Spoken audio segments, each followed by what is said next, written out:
Ladies and gentlemen, good day and welcome to the Q4 and 12-month FY26 results conference call of Medi World Limited, hosted by Kirin Advisors Private Limited.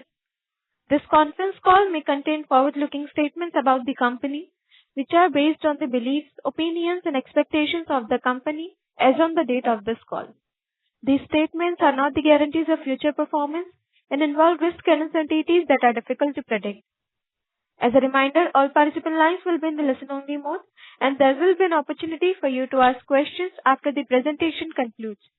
Should you need assistance during the conference call, please signal an operator by pressing star, then 0 on your touch-tone phone.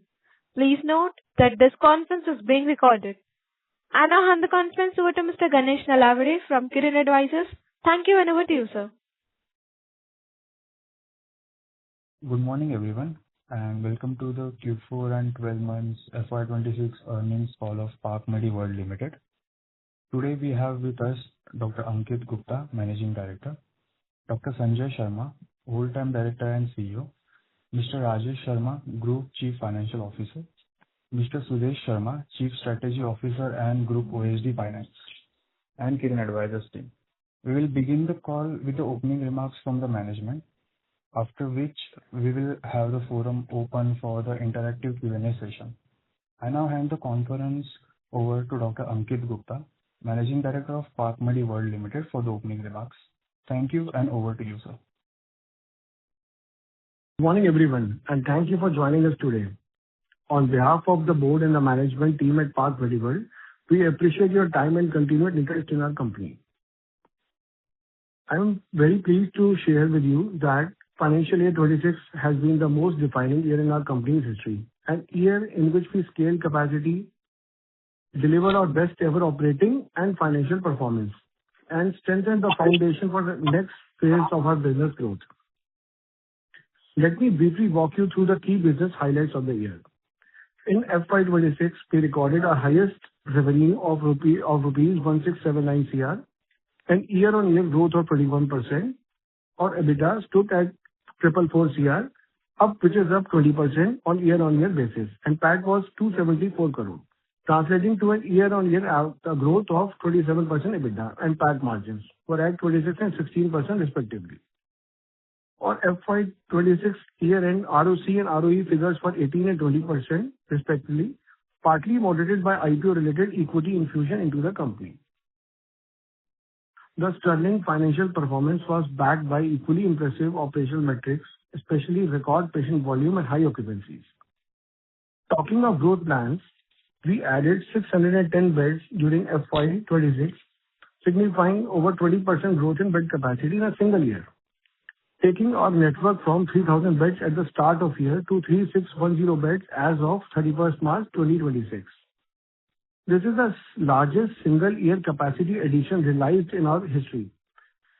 The capacity addition was realized while maintaining high-quality clinical standards and utmost financial discipline. To elaborate a bit, aforesaid capacity addition was in form of 2 new units, a 250-bed facility in Bhatinda, which enabled deepening of our presence in the state of Punjab, and 360-bedded unit in Agra, which marked our entry into the state of Uttar Pradesh. Occupancy ramp up at both units is trending in line with our expectations. Separately, we also completed and commissioned our largest ever greenfield facility in Panchkula on 10th April 26. Together with the ongoing 150-bedded expansion in Mohali, this will make Medi World the largest private healthcare service provider in Tri-City region. During the year, we also completed the acquisition of 200-bedded hospital in Narela in Delhi under the provision of IBC, again highlighting our special expertise in identifying and acquiring highly value-accretive assets. We are aiming to commission this unit during Q2 FY27. On the balance sheet side, we are in exceptionally strong position. Our gross term loan outstanding was at 28 crores and we generated 329 crores of operating cash during the year. This gives us full funding visibility of our stated growth plan to reach 5,460 bed capacity by March 28. Strategically, Medi World is today the largest private hospital chain in Haryana and the Tri-City area, and the second largest in North India, with a deep cluster-based presence across Delhi and NCR, Haryana, Punjab, Rajasthan, and Uttar Pradesh. We remain a highly capital-efficient, financially strong, doctor-led organization with an unwavering focus on high-quality clinical outcomes and patient care. So with that, I will hand over to Dr. Sanjay Sharma, our CEO, to walk you through our operational performance in detail. Dr. Sanjay Sharma, over to you, please. Thank you, Dr. Ankit, and good morning to the entire August gathering out here. Let me start with our network footprint. As of today, Park Medi operates 16 hospitals with a combined capacity of 3,960 beds, our largest ever operational network. I'll be briefly touching on 4 major points. One is the occupancy of the network. Second is the volume growth in patients. Third would be the case mix, and fourth would be high quality at which we are delivering the healthcare. Network occupancy for Q4 FY26 stood at 62.5% compared to 59.4% in Q4 FY2025.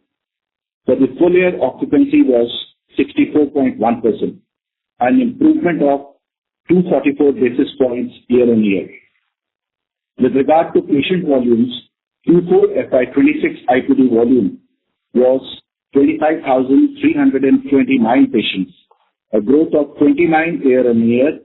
For the full year, IPD volume stood at 95,525, up 18% year-on-year, and the highest in any year in our history.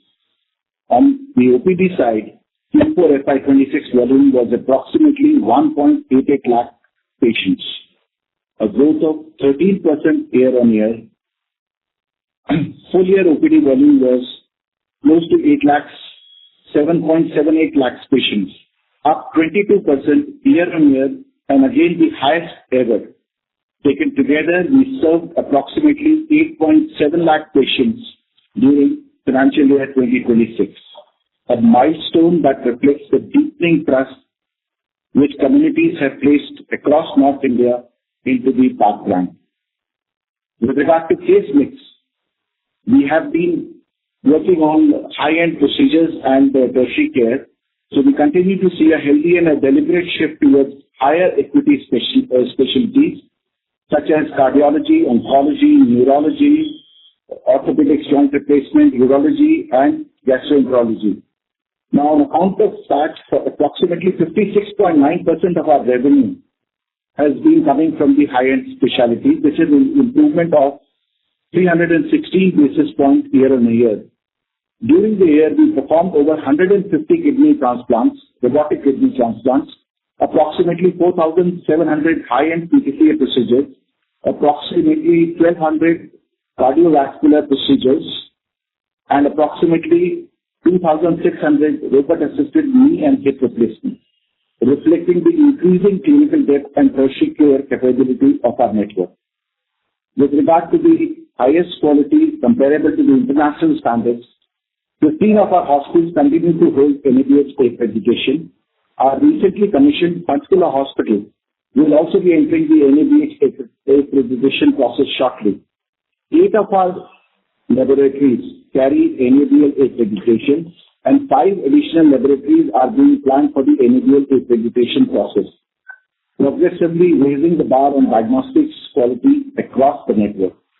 With that, I will hand over to our CFO to take you through the financial performance in details. Mr. Rajesh Sharma, over to you, please. Yes, thank you, Dr. Sanjay, and good morning, everyone. As Dr. Ankit and Dr. Sanjay have outlined, FY26 was our strongest year across every operating metric, and I am pleased to confirm that the financial performance was equally compelling.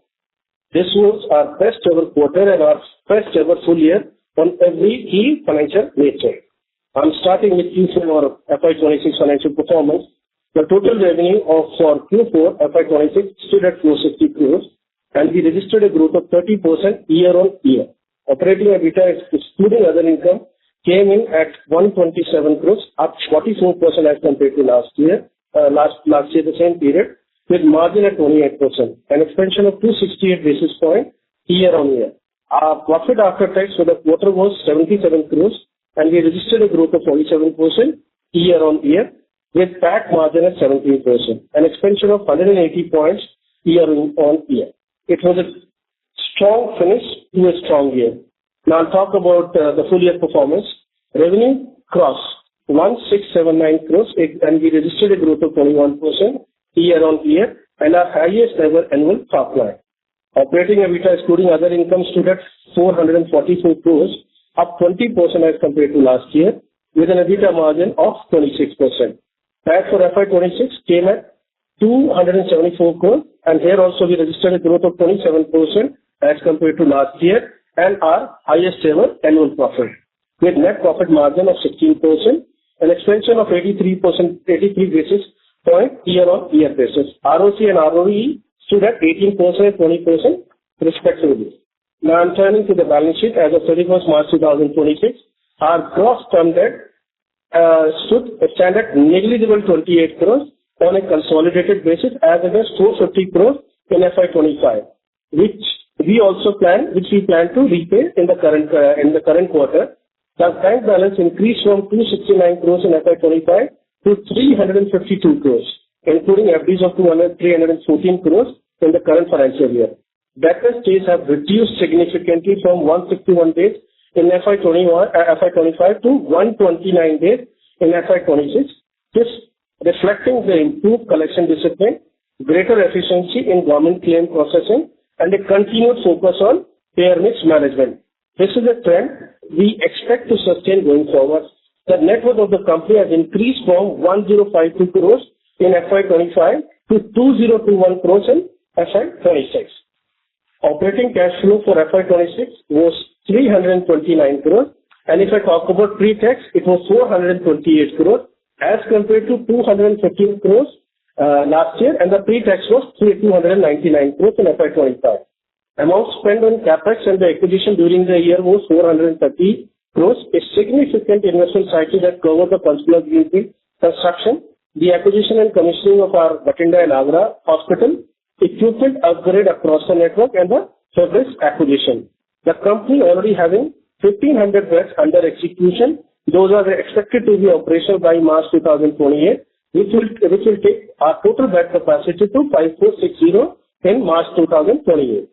Looking at we remain deeply focused on three things: delivering the best possible clinical outcomes for our patients, scaling our network responsibly and capital efficiently, and creating sustainable long-term value for our shareholders. Thank you all for your continued support and confidence in Park Medi World. We are now happy to open the floor for questions. Over to the moderator. Thank you. Thank you very much. We will now begin the question and answer session. Anyone who wishes to ask a question may press star and one on their touchtone telephone. If you wish to remove yourself from the question queue, you may press star and two. Participants are requested to use handsets while asking a question. Ladies and gentlemen, we will wait for a moment while the question queue assembles. The first question is from the line of Dikshant Gupta from Geojit. Please go ahead. Thank you for the opportunity and good morning, sir. First of all, congratulations on the good set of results. So I wanted to know the reason for the margin expansion in Q4. So is it because Q4 seasonally has a better occupancy, or is it because of the effect of EJHS, or is it because of the cases? Sorry, Dikshant, you are not clearly audible. Could you just repeat the question, please? Hello, am I audible now? Yeah, but it's coming with breaks. Not an issue. Would you be kind enough to repeat the question, please? Sure, sir. So I wanted to know what exactly was the reason for margin expansion in Q4. So is it because Q4 seasonally has a better occupancy, or is it because of the full effect of EJHS rate hike? Yeah, Dikshant, this is mainly because of high occupancy. This is the addition. If I talk about the expansion, the hospital that we added Bathinda, we added Agra in the last year. So Agra we just started from Feb, and the Bathinda we started only from May. So this is mainly that the existing hospital that is current, and we have a better occupancy that lead to higher margin. Oh, okay. And what is the ARPOB for Q4 and for the full year of FY26? The ARPOB, let's say if I talk about the financial year as compared to FY25, so FY25 we were at 26,200. That grown to 28,000. And if I talk about quarter basis, so last year, the Q4, we were at 28,500. That grown to 29,725 rupees. Okay, sir. And what is the census bed count for out of these 4,000 beds? No, Dishant, you have to repeat the question once again. The voice is breaking. What was the census bed count out of these total capacity of 4,000?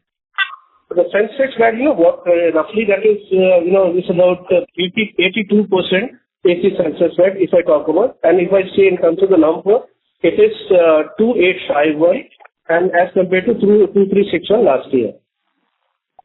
Okay, sir. Thank you so much. And just one final question from me. So, a lot of players in Delhi were facing issues regarding the injection rates for cancer drugs. So, they are supplied below 30% of MRP. So, what impact are you facing from this? And suppose government starts supplying at MRP again, so how much would you benefit from that?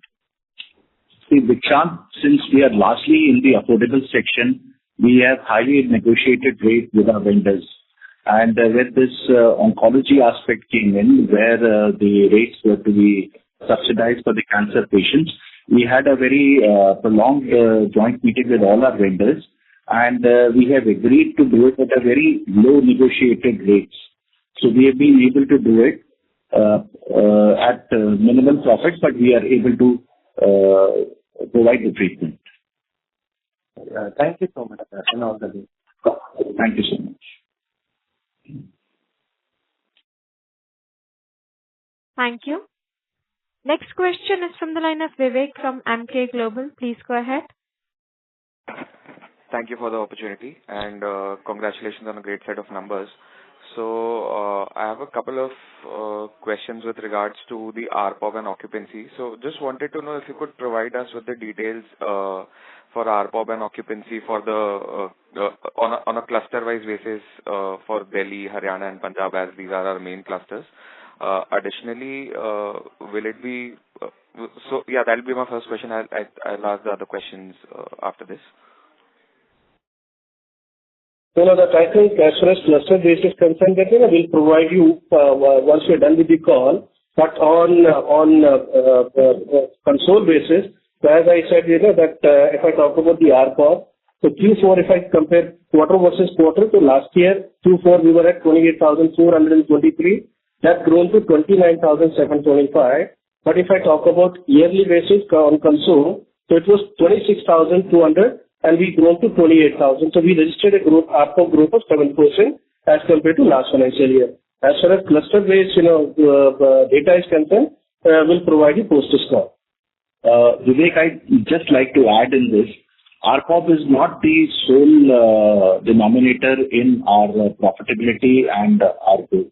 It is one of the factors which is contributing, and we like to keep the ARPOB within the affordable range, because we are largely on the TAM, which is about 130 crores of the affordable section.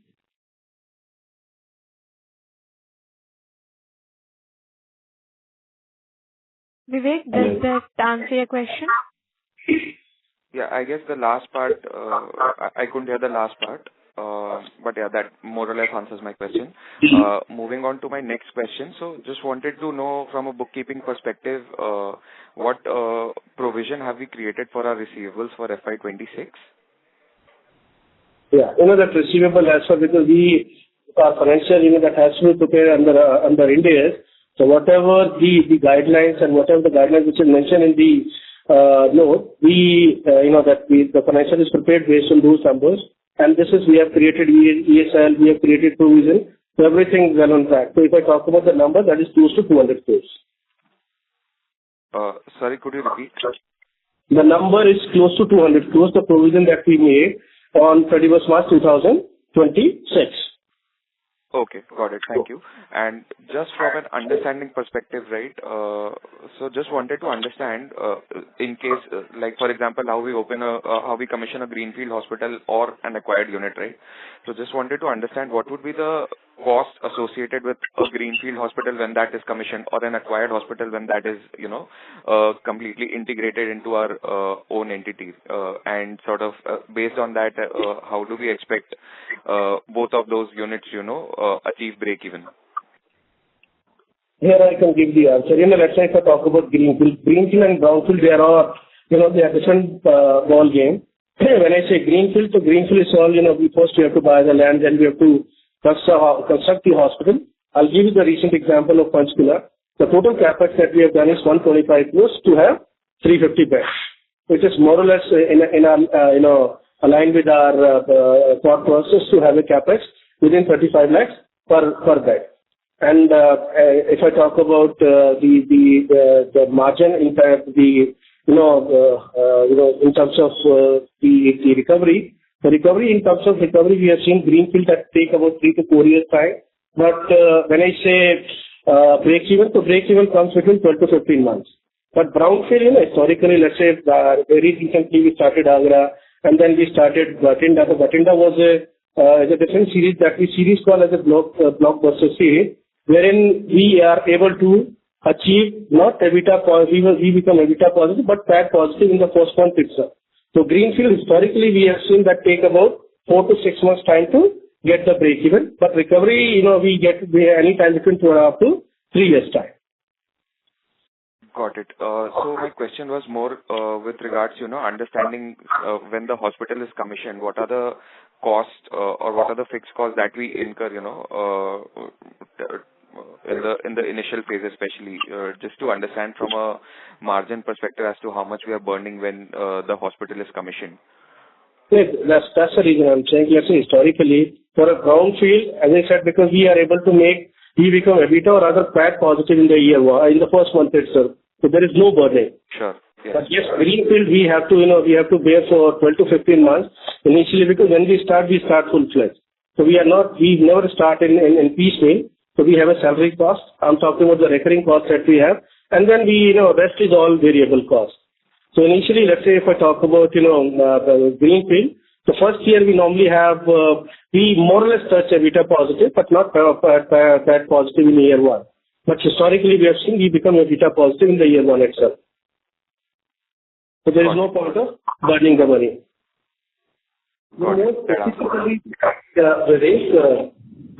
More specifically, to answer your question, you see our total capex incurred, or the sales consideration that we have paid for our acquisition so far has been in the proximity of about 1,000 crore thereabout. And the contribution of acquired assets in the revenue, I'm talking about FY26 numbers, is about 61%. That's also about 1,100 thereabout. So broadly, on a ballpark basis, you can say that the investment we typically on Sigma basis deployed into acquisition was recovered in terms of revenue realized from this acquisition in roughly 11 months' time. And the EBITDA break-even has been on a weighted average basis between 3 to 3.5 years' time. Got it. Thank you and all the best. Thank you. Next question is from the line of Anshul from MK Global. Please go ahead. Hi, thank you for the opportunity. Hope I'm audible. First question I had was on the CGHS benefit. While you put a number in the presentation, just wanted to get your perspective around what could be the absolute CGHS benefit that we would see trickling down in our FY27 numbers. See, the CGHS had come out with an handsome hike, about 12 to 15% all across, and Park ends up being the biggest beneficiary of it. But we would also be upgrading a lot of our equipment, and high-end procedures will be brought into picture. So that will add to the capex point of view. So we are for the 9 months coming in FY27, we see appreciation of about 7.5%. This would be to the revenue? Yes, this would largely be to the revenue. Anshul, what was the Yeah, Anshul, how CGHS rate hike will unfold in terms of implication to our numbers and business will be as follows. One thing that we unequivocally know is that Park is the biggest beneficiary of this very generous rate hike we have seen in the CGS rate list. We believe looking at our payer mix on the total revenue, the net impact will be on a conservative basis, maybe in the proximity of 5 to 6%. One very unique feature of Park's business is that, Park's business model is that it is very operationally efficient end-to-end, which means that through its intuitive way of working, internal working, it generates the resources that enable the business to continue be state-of-the-art, modern, relevant to the current time, allows us the scope to induct new technology as well as expand. So we believe that this additional resources that this business will generate, if you think about it as a part of business model, which will enable us to continue deploying capital in upgradation of technology and expanding going forward. Had this not been there, this would have been funded by some other form of capital, equity or debt. So what I'm saying is that while margins, EBITDA and PAT are preserved, the additional resources we generate allow us to stay capital efficient while constantly upgrading our technological list. I hope this answers your question. It does. I was just trying to categorize margin expansion or sort of keeping margins intact from the benefits of CGHS. Especially, I had an allied question on this. We would have new units being commissioned in Punjab and Agra in the current year. Would that sort of drag margins, which sort of be pulled back because of the CGHS rate hikes? How should we think about margins in FY27? Sorry, I mentioned the wrong units. How should we think about margins in FY27 because we have greenfield additions in Panchkula and Rohtak?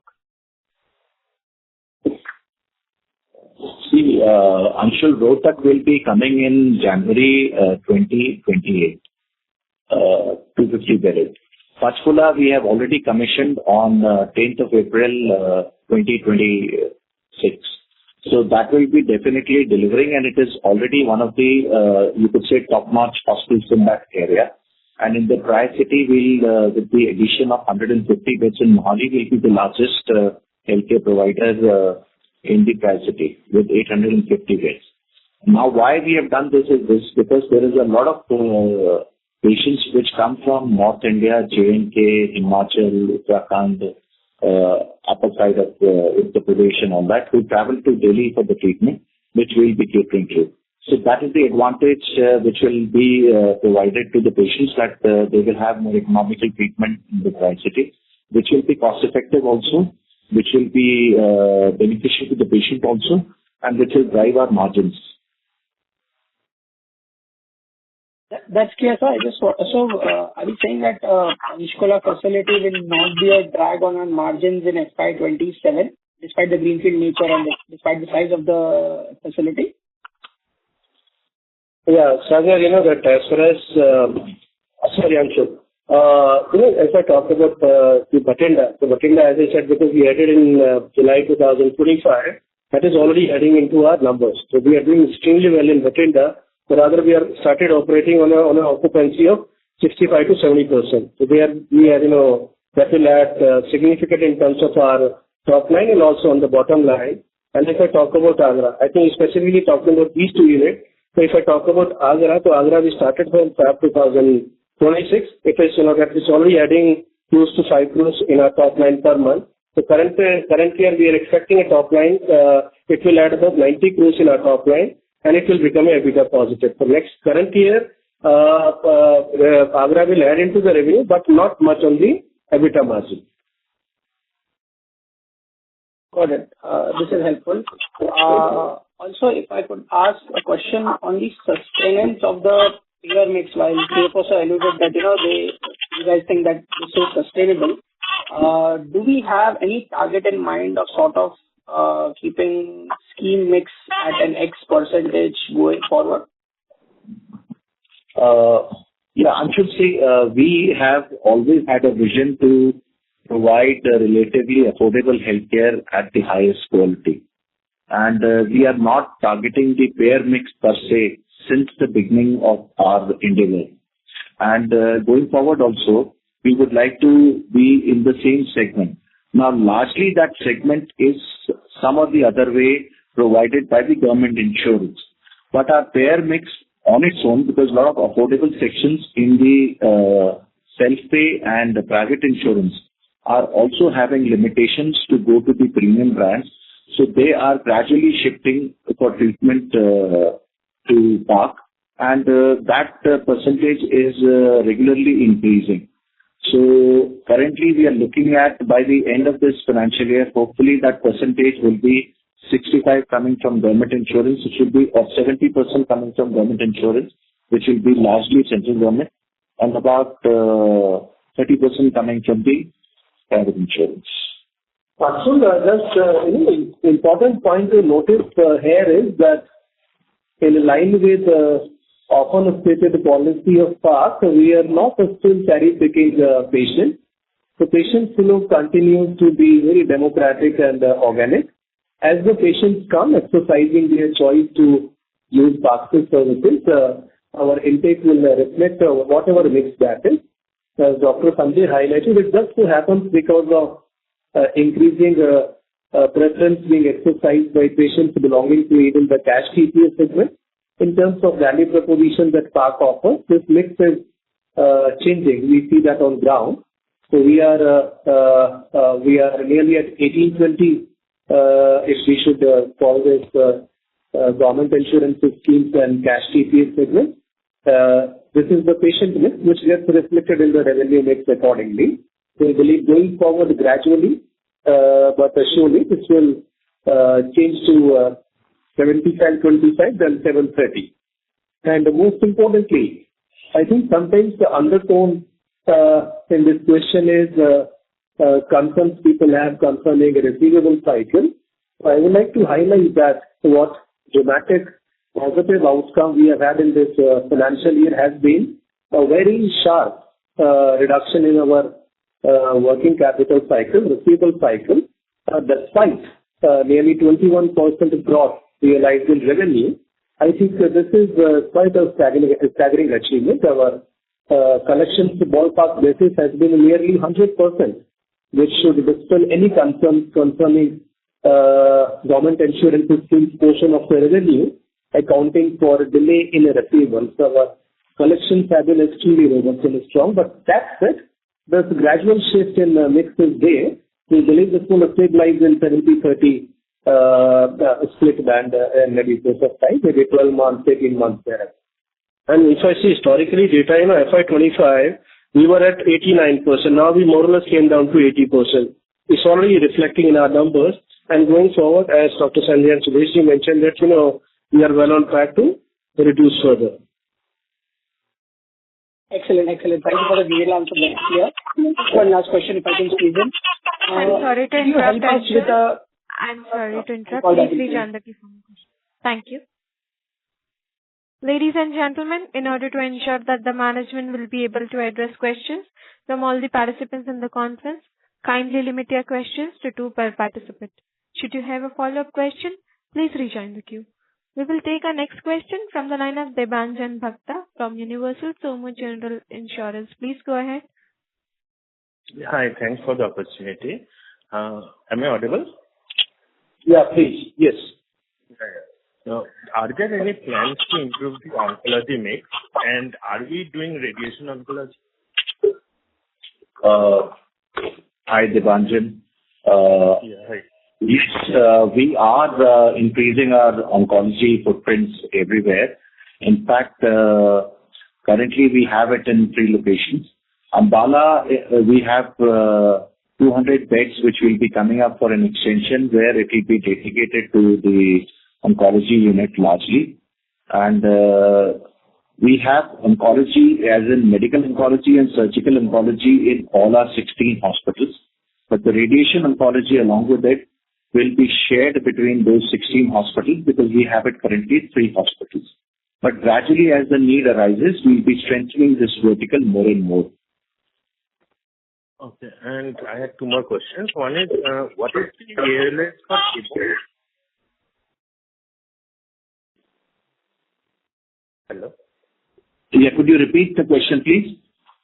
What is the ALS for chemotherapy patients?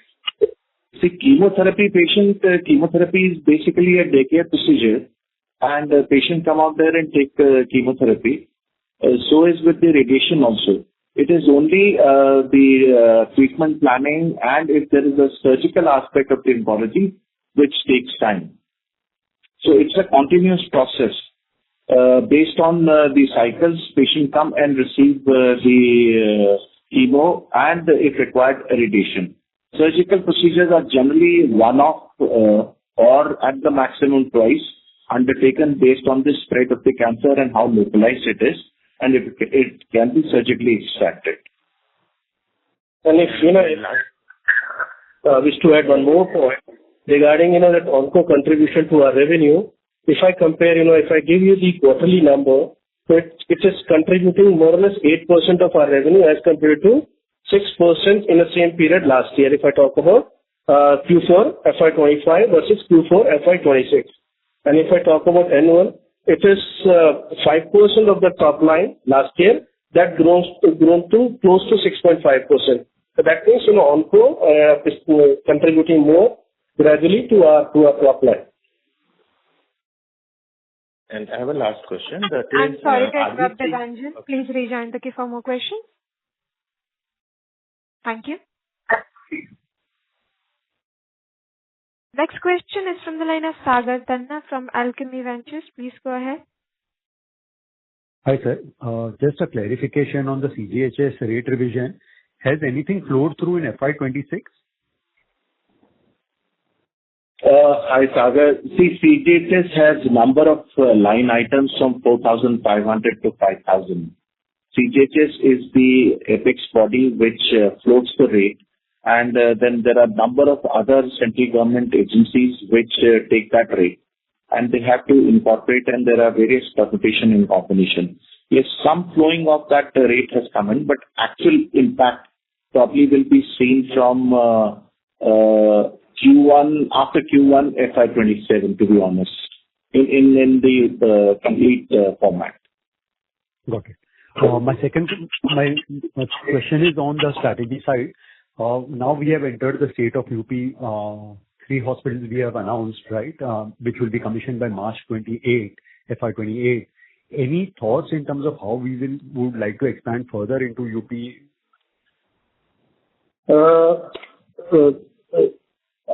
Sagar, UP has been in our crosshairs for quite some time. You will have noticed whichever state we are present in, we have always endeavored to realize the critical size. So that's whenever synergies come into play and benefit our business. So in the state of UP, what is important to note is from literally zero till 2 months back after Agra acquisition, which got commissioned middle of February month this calendar year. By FY28, we will have nearly 1,060 bed capacity in our state, which has a population of nearly 26-27 CR. So imagine, first of all, setting the agenda why we really want to expand in UP. That kind of TAM equivalent to a country, large country, population profile, which especially benefits from Park's value proposition of relatively affordable, high quality healthcare services. The second, UP is rightfully called the highway capital of the country. Excellent road infrastructure, which allows a company like Park to deploy cluster format of expansion by seeking the locations in close proximity to highways, prominent roads. And third is the beginning we have made and the plan we have outlined, if you can visualize for a moment the map of UP, after launch of Agra, which is on the western side, becomes our pivot for expanding in that part of the state. We will have an asset shortly in the middle of the state. I'm alluding to our plan to expand in the location of Kanpur, then Gorakhpur on the eastern side. So technically, we will be spanning the whole state. And keeping into consideration size of UP, we will have opportunity to create multiple clusters around these three pivots. But I think that's one way to look at our UP strategy. The more important way is to assess the high impact we endeavor to make in the state. Agra, for example, has an immediate micro market of nearly 21 population. Gorakhpur is said to be having a micro market of 12 lakh. Kanpur about 21 lakh. So that's about 55 lakh immediate market. And if you should expand the circle of influence, normally you multiply the immediate micro market numbers by 2. That's about 1 crore immediate by means of, if you think about it, by means of 3 assets, spanning the state in as optimal a manner as possible. We will be providing access to our high quality, relatively affordable healthcare services to nearly a crore of population. That is something staggering, and all of this unfolding in front of your eyes, starting from Agra commissioning 2 months back to completing this agenda by end of financial year 2020. So this is how we look at UP as we speak. Got it. Thank you so much, and all the best, sir. Thank you. Thank you. Next question is from the line of Anand Sarda from Chhattisgarh Investment Limited. Please go ahead. Hello, I'm audible? Yes, you are audible. Yeah, I'm Shalak. So my first question is how is the company funding the new acquisition? Like it's from the fundraise only, or you're taking more debt? Is there any plan to take debt in future also? As far as future expansion is concerned, that we are adding close to 1,500 beds by March 2028. But requirement is not that, as I said, historically also we are maintaining lowest capex in the industry. Going forward also we have the same plan. The total capex for next 2 years is close to 500 crores. And if I talk about our current financial position today, so we are sitting on average of 314 crores.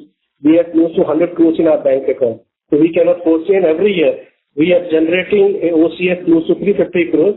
So we may go for a small debt, but not the major one, because we have enough money with us. Okay. And my next question is what constitute in your other non-current financial asset? Non-current financial.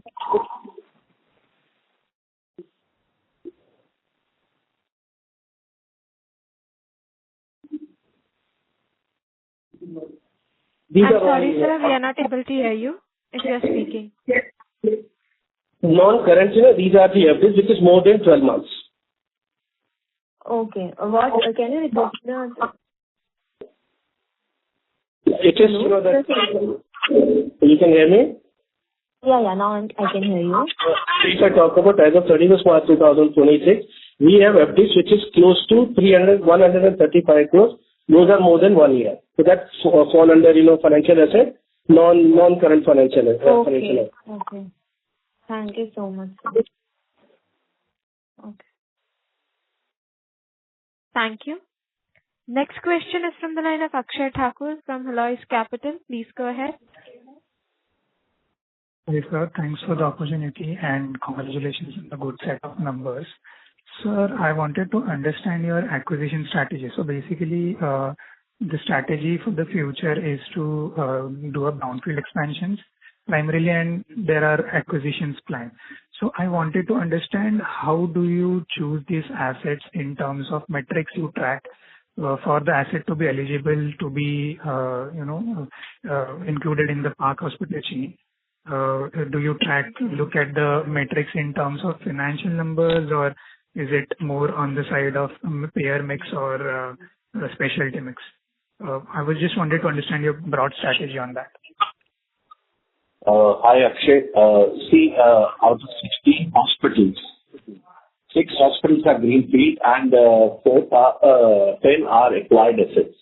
Now, we had about 50, 60 propositions, out of which we had been very due diligent in picking up these 10 assets. And the factors which made us go for it largely is the strategic location of the units, the domain strength of the region, the medical facilities available and not available in those areas, and the headroom for expandability. So these are the 4 aspects. And the 5th is largely that the distressed assets, which they were bleeding profusely, and fast payment after the due diligence has been done also made the deep discounting possible. So these are the 5 factors which we generally go for. With regard to, since they are already bleeding, so the EV/EBITDA multiple does not matter and the financial aspect does not matter. And as we had discussed before, we do not go for the payer mix. We are largely going in the affordable section. So keeping it relatively affordable, whatever the payer mix comes through, we cater to that. So we do not cherry pick the patients in that perspective. Thank you, sir. That was helpful. One more question on, so if we look at our ARPOB, say for FY23, it was around 24,500. Now it's around 29,000. That gives like growth of 5 to 6%. So primarily, I assume this growth, ARPOB growth, would be coming from improvement in your mix, which you have mentioned, because the CGHS rates and everything hike happen once in 2 years. So how do you address this challenge? So your costs, inflation hike of doctor salary and consumables and everything would be somewhere around range of 8% or more. So how do you address this challenge, like of increasing your ARPOB in future for your coming years? See, Akshay, as we mentioned before, ARPOB is not the single determinant for the profitability. ARPOB is one of the factors which contributes to the profitability. Since our vision has been relative profitability and high quality, a lot of factors which contribute into it. One is this, that our capex is the lowest. We are on a consolidated basis till financial year 2028. With the capacity expansion to 5,460 beds, we would be looking at a capex of about 34 lakhs. Our nearest competitor would be more than double of this capex. So this is one advantage which we create. Also, keeping the quality and the NABH compliance, we accommodate more bed in lesser space. 30% is dedicated for critical care and 40% is allocated to more. Am I audible? Yes, sir. So 70% beds are allocated in a lesser space, which also gives us a huge advantage. The other factors are extremely well-placed vendor management, which we have an excellent relationship for past 29 years, and which we do not keep any debtors more than a month. Whatever the debt of the vendor have given us within this month is cleared by the next month, 10th to 15th of next month. So that by itself gives us a huge discounting in that. We have a construction unit which is largely dedicated to us. So any renovations or any constructions in the brownfield or the greenfield respectively is done at a very fast pace. So there are a number of contributors besides operational efficiencies and very efficient SOPs which have been on running the hospitals. In short, don't see expenses benchmark. Please don't benchmark them to ARPOB alone. We are very, very disciplined in terms of our financial numbers, ratios, highly disciplined. So please see expenses which will stay range bound as a percentage of revenue. So revenue has a lot of contributors. ARPOB is one of them. I think understanding our business model, seeing expenses in relation to ARPOB alone might lead to little off-the-mark interpretations. So humble request to suggestion/search, see expenses as a percentage in terms of how they relate to the revenue, profitability numbers, but not ARPOB alone. For example, Yeah, maybe I will just, since this is an important point, maybe I'll take a few seconds more to further throw light on this point. What goes into revenue, you see, is that we might have an asset. In fact, let me just quote a live example. One of our Gurgaon assets might have 275 beds with an ARPOB of 32,000, so which gives a revenue of 32,000 spread over 275 beds. So what we are having revenue in this unit is 275 beds doing an ARPOB of 32,000. So if if you think that one could run this location with 100 beds and ARPOB of 80,000, the revenue will be still the same. So what we are saying is the right way to benchmark expenses is to revenue, not to ARPOB. So technically 100 beds with 75,000, 80,000 revenue is nearly the same thing like 32,000 revenue across 275 beds. Therefore, re-emphasizing expenses about which we are very disciplined as a percentage are marked to revenue, not to ARPOB. Thank you, sir. That was helpful. Can I squeeze in one more question, if I could? I'm sorry to interrupt. Akshay, please rejoin the queue for more questions. Okay. Thank you. Next question is from the line of Shubham Padiyar from Chhattisgarh Investment Limited. Please go ahead. Hello, am I audible? Yes, you are. Yeah. Hi, good morning. So I just wanted to understand what was the reason for our drop in standalone numbers quarter on quarter. I know we should look at consolidated, but just to have a better sense of our numbers. So what was the reasons? Wait, you are comparing in terms of what? We are last quarter, so we have a growth. We were at 354 crores in terms of revenue, and that grown to 460 crores. I'm talking about standalone quarter on quarter. So let's say Q3 versus Q4 of FY26. You talk about Medieval alone. Yeah. Yeah, because that if you see the growth, that we made, if I talk about Q4 versus Q3, we were under, I'll give you background in terms of the Bhatinda hospital. When we acquired that hospital, that was under O&M, and that was run by Park Medical. But in Jan, what we have done on 1st of Jan, we made the acquisition of that hospital that become a independent subsidiary. So as far as in control, there is no impact in terms of the top line. But yes, the revenue which was coming in Park Medical, now that is going in that Bhatinda company. That is the only reason.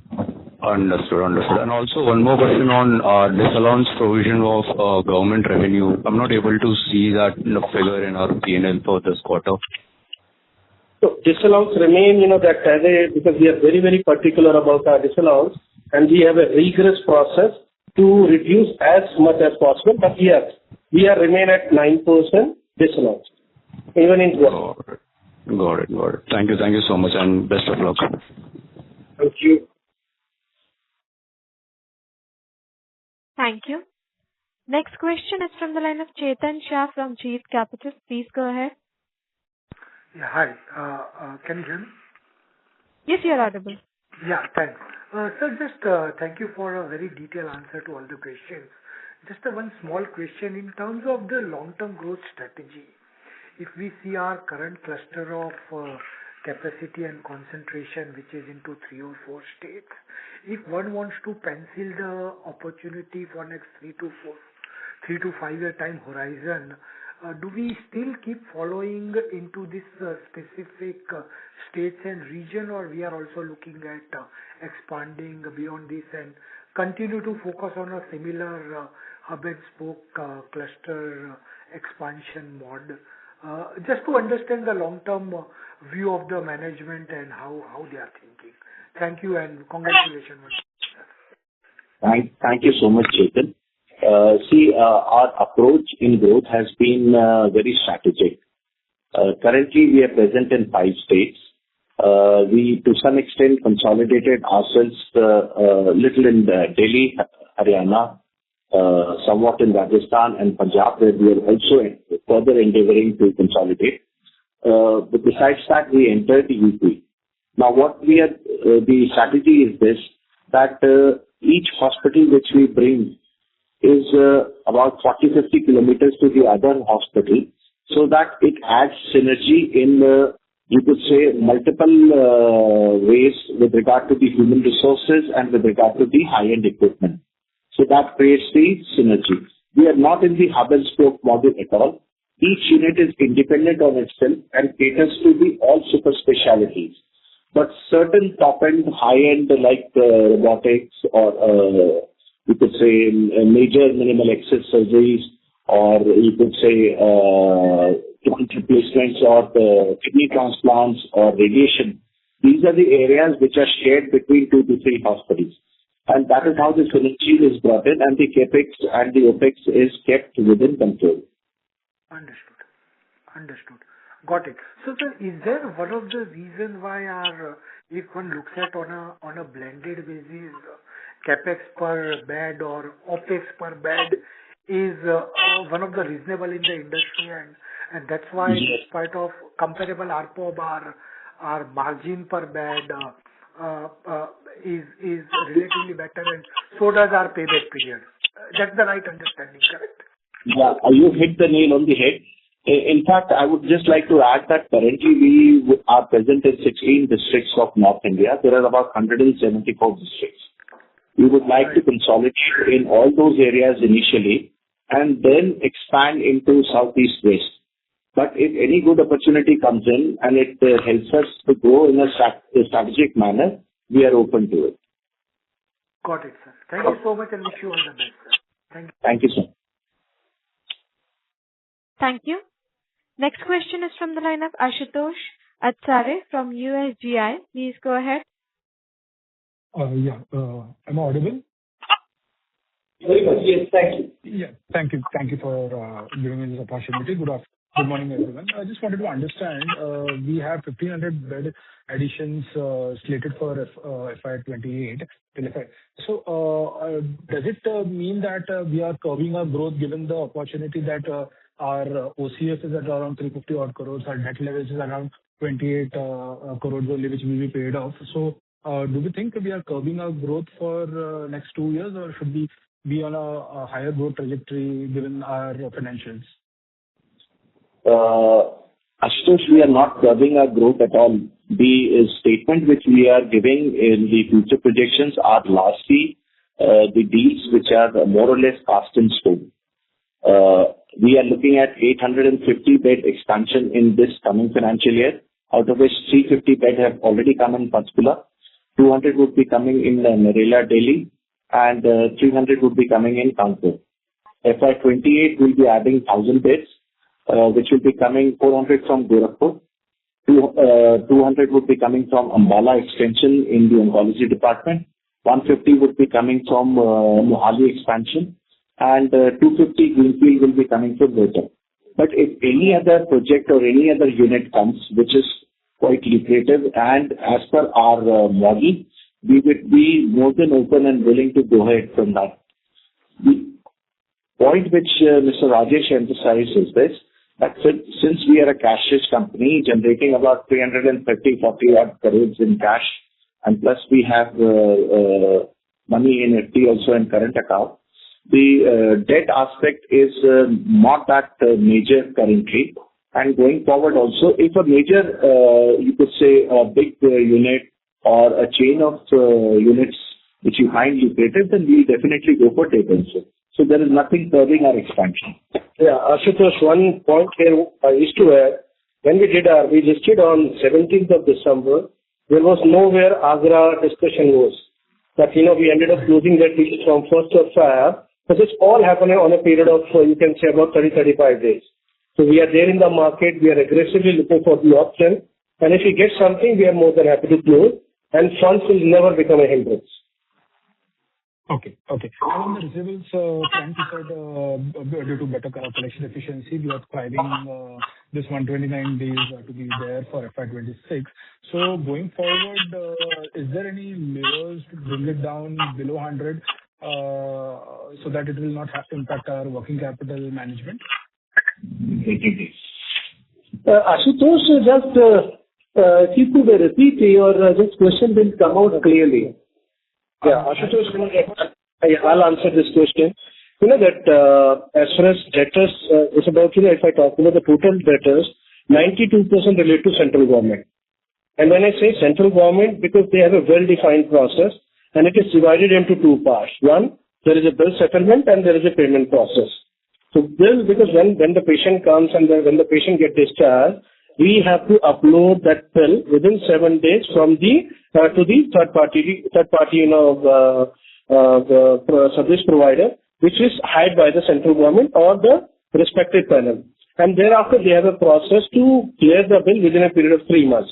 But here, a lot of pressure is coming on the government to minimize this period. So this, whatever has happened over 30, 32 days, the advantage that we got in terms of debtor days, that is only because push which is coming from the government to streamline this process. Because earlier it used to take 3 months they take to normally clear the bill and 45 days time to make the payment. But now the 3 days period, government is pushing to come down to 2 months. The process is going on. We are seeing that result, but how it will turn going forward, it is too early to say, but we are expecting that will be within the range of 4 months. So I cannot foresee that this is happening, less than 100 days in next 6 months or 9 months. But what we are expecting by maybe current year or maybe by next year, the way government is focusing on, they may bring down to less than 100 days. Okay. Thank you. Thank you. Next question is from the line of Vidhi Dadwal from Radiant Capital. Please go ahead. Good morning, sir. Thank you for the opportunity and congratulations on a good set of numbers. So can you just help us with the breakup of incremental bed expansions between FY27 and 28? And if you could also throw some light on the visibility beyond FY28 for bed expansion, if the company has worked out any kind of rough blueprint for bed expansion beyond FY28. Thank you. I'll answer the first question, that the CapEx that we plan going forward, as we are adding 150 beds, whatever will be under execution, of which we have already added 350 bed in Panchkula. So there we invested about 115 crores. That is already done. Now we are coming up one in Delhi, that is Fabric. There we are adding 200 beds. The total CapEx we plan to do is about 80 crores, wherein 55 crores we already spent. So there we need to add, we need to spend about 25 crores. And Kanpur, we have to invest about 30 crores. So for the current year, we plan to do the CapEx close to 55 crores. And for the next year, we are adding 1,000 beds. And together, together we are expecting close to 250 crores of CapEx in FY28. So that's, as far as our plan in terms of the CapEx, it is well within that resources that we have. And as I said, because we are not expecting any further debt raise or maybe a major debt raise, whatever we have in hand today. But in future aspect which you have asked, between FY28 to FY33, we are hoping that we'll probably be able to double the strength of 5460 to nearly 10,000 plus. I think what needs to be understood is that there is a 1,500 bed capacity augmentation that is outlined for the period from now till FY28, which is crystal clear. These assets are under execution. Okay, sir. That's really helpful. Thank you so much. Thank you. Next question is from the line of Debanjan Bhakta from Universal Somo General Insurance. Please go ahead. Yeah, thank you for the follow-up. Are we seeing any sort of demand side problem as we are expanding in the Tier 2 cities? No, in fact, we are seeing surge in demand with regard to all respects. I'll give you an example. As we are expanding into Tier 2, Tier 3 cities, the requirement of high-end, high quality at a relatively affordable cost treatment has always been there. And in fact, patients were traveling far and out to the metros. And sometimes that valuable golden hour in critical illness was being lost and a lot of people were not able to survive. So this is an advantage which we have created by operating in Tier 2, Tier 3 cities.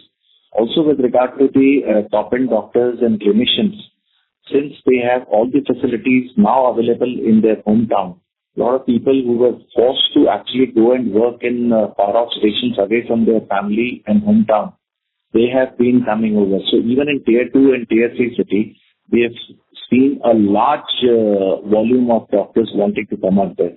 The only thing was this, that they did not have a level playing field to execute their skill sets and the academic sets because those structures were not there. But ever since Park has come in Tier 2, Tier 3 cities, they are more than happy to work in these areas and satisfy their skill sets. Okay, thank you.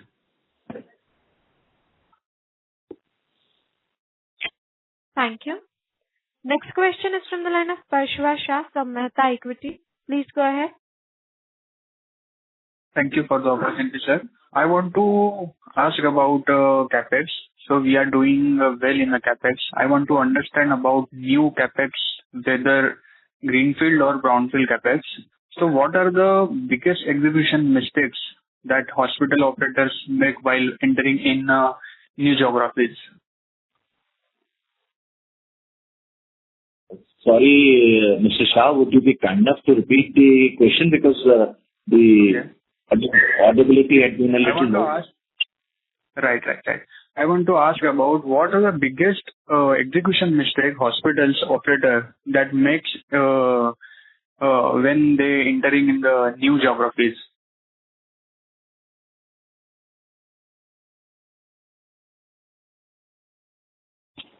Okay, Mr. Shah. See, generally what happens is this, that why we have had a strategic approach in expansion is that one hospital should bring synergy to the other hospital, which is in the vicinity of about 50 kilometers or so. But generally what other brands have been doing is this, that they've been expanding into remote areas, and at times the replication of the values, the regulations, the way they've been functioning, their first or second hospital, they've not been able to replicate. Few good things which we do, which we have been able to emulate all our hospitals in the same way and replicate it, is largely because second line management for the new hospitals which we are taking is already in current training in our current operational hospitals. So there are top management which is being prepared in the current hospitals, which are aware about it, and they've been training for about 3 to 6 months, and they get transposed to the new unit wherever we are bringing in. And the new unit is generally not very far from the other units. If you take it in a very far off domain or in a domain which is for a different positives and negatives, a lot of brands find it difficult to replicate those aspects, and taking the management afresh, the values cannot be replicated. Right. Thank you, sir, and all the best for next quarter. Thank you so much. Thank you. Next question is from the line of Akshay Thakur from Helios Capital. Please go ahead. Thanks for staying long on the call. I really appreciate that. Sir, one question on when we acquire an asset, there would be doctors which would be already in the unit, and we would like also to bring in our doctors and bring in the operational efficiency. So can you just explain or just throw what are the key metrics or the key things which you work on primarily? I am assuming that would be one of those would be the doctors to bring in the efficiency, and like how is it executed? See, actually, generally the acquisitions that we have done. Am I audible, please? Yes, sir. The acquisition which we have done in past historically suggests that they have been distressed units, and they have been bleeding profusely. And entirely it would not be promoters' fault. It would also be to some extent the fault of staff, the management which had not been performing. So generally it happens that when we take over a unit, whatever staff is efficient and is able to deliver as per our norms and as per our vision, we retain, but the other staff needs to be changed. So this is the policy which we go ahead with, that if the staff is underperforming or if there is management which is underperforming, we go for a change. Okay, that was helpful. Any investments on the tech front to bring in the efficiency? Most of our doctors, the clinician which we have, are from very good reputable government colleges with at least 5 to 7 years minimum experience, with hands-on experience with the latest technology like robotics, the medical advancements, lasers, minimal access surgeries, and so forth and so on. So these are the doctors which we take, and if any training is required, that is also imparted to them. And whatever top-end equipment is required for the efficient functioning and better clinical outcomes, that is part of the CapEx which we ensure that we deploy. Okay, that was helpful, sir. Thank you. Thank you. Thank you. Next question is from the line of Shubham Padhiyar from Chhattisgarh Investment Limited. Please go ahead. Yeah, hi. Thanks for the follow-up. So I just wanted to understand the competitive landscape that we operate in. Park is a sort of affordable hospital in northern India. So is it that there's no other player offering similar kind of services at that price, and that's why we have been able to capture that vacuum, or is it something else?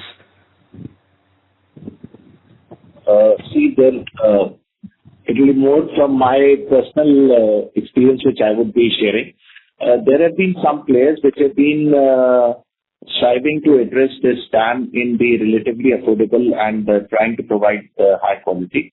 But unfortunately, the replication of the expansion has not happened to that extent what Park has done.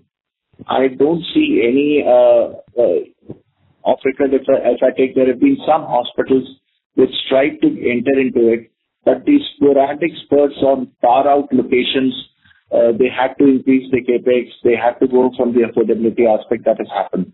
There are multiple factors if you would like to go with this vision of providing relative affordability and the high quality and still be profitable, is to grow strategically, ensure the acquisitions of the greenfield are very systematic and very strategically looked upon, which does not increase the capex, keeps the expense limited, and ensures revenue. So these are some of the factors which has to be seen very diligently.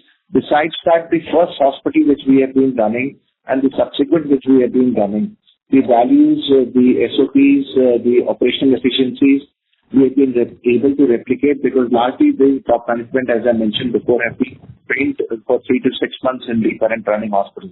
So there are a lot of units which tried into this. There are some standalone hospitals also, but unfortunately to this scale, in this format, in this structured manner, I don't foresee any other hospital with such low capex and delivering such good results with affordable ARPOB and excellent clinical outcomes. Understood. Thanks for that. Also, do we track doctor attrition rates in our hospitals? Yeah, we do track the doctor attrition rate, and in the consultant level, the attrition rate is one of the lowest because there are multiple factors which we are contributing to it.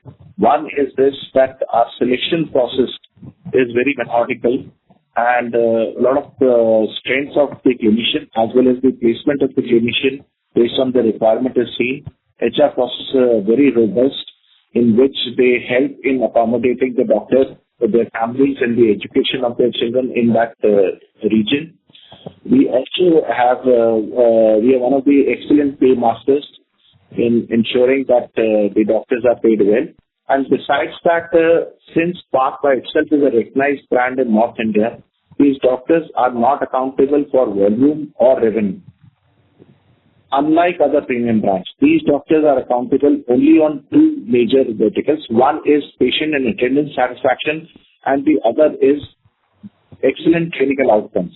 Based on that, from each unit, we have you could say, a versatile clocking system in which the points are given to these clinicians, and any clinician which clocks more than 75 percentile is personally recognized and rewarded by the promoters in the form of huge performance bonus. They do not have the pressure of bringing volume or revenue to the hospital. We have our own patient flow. The only thing which they are responsible is to ensure that all the patients and their attendants are satisfied and they get the best clinical outcomes. Understood. Thank you for that answer. Thanks. Thank you. Ladies and gentlemen, we will take that as the last question for today. I would now like to hand over the conference to Mr. Ganesh Nalavare for closing comments. Thank you everyone for joining the conference call of Park Medi World Limited. If you have any further queries, you can write us at research@kirinadvisors.com. Once again, thank you everyone for joining the conference. Thank you very much. On behalf of Kirin Advisors Private Limited, that concludes this conference. Thank you all for joining us today, and you may now disconnect your lines.